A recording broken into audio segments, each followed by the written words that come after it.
Et nous allons démarrer maintenant la première table ronde. Alors, comme je l'ai déjà dit, des étudiants et des jeunes actifs vont réagir sur ce qui a été présenté, vont partager leur regard sur l'urgence climatique, exprimer leurs craintes, leurs espoirs, leur ambition de contribution dans le cadre d'une table ronde animée par Olivier Delbucca. Alors, Olivier, cher camarade, bonjour. Bonjour Philippe. Tu es directeur de projet, coach professionnel certifié, ingénieur Supaéro promo 2001, cofondateur du collectif Supaéro Décarbo. Bon, avant de démarrer rapidement en une phrase, que t'inspire qu'autant d'étudiants soient connectés à ce colloque ?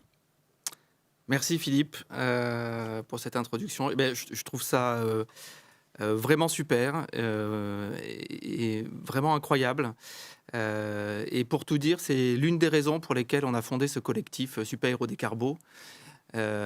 C'était de se dire, voilà, il y a un monde étudiant qui a conscience de la crise climatique, il y a un monde étudiant qui aime l'aéronautique. Et quand on a commencé à avoir des entretiens, des interviews avec certains étudiants, on avait cette question,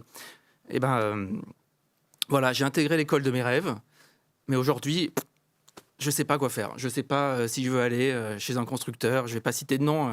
Ils sont dans les pubs. Je ne sais pas si je veux aller dans une compagnie. Voilà. Donc, c'est exactement au cœur de ce sujet qu'on a voulu se positionner avec le collectif Supaéro Décarbo, dont je précise pour être bien clair, que le collectif Supaéro Décarbo ne porte pas la parole de l'école Supaéro, mais c'est bien un collectif indépendant. Voilà. Et puis, donc, je suis très, très heureux d'animer cette table ronde avec les jeunes. Donc, comme Jean-Marc Jancovici l'a rappelé et Philippe aussi, on a publié un rapport récemment avec le Sheet Project. Je ne vais pas faire la promotion de ce rapport-là, je vous invite à le lire évidemment, mais je voulais juste dire qu'il présente un cadre méthodologique qui est très proche de ce qui vous a été présenté par Valérie Masson-Delmotte et Jean-Marc Jancovici. Sur la façon d'aborder le problème. Voilà, je ne vais pas en dire plus, mais parce qu'aujourd'hui, je ne suis animateur de cette magnifique table ronde.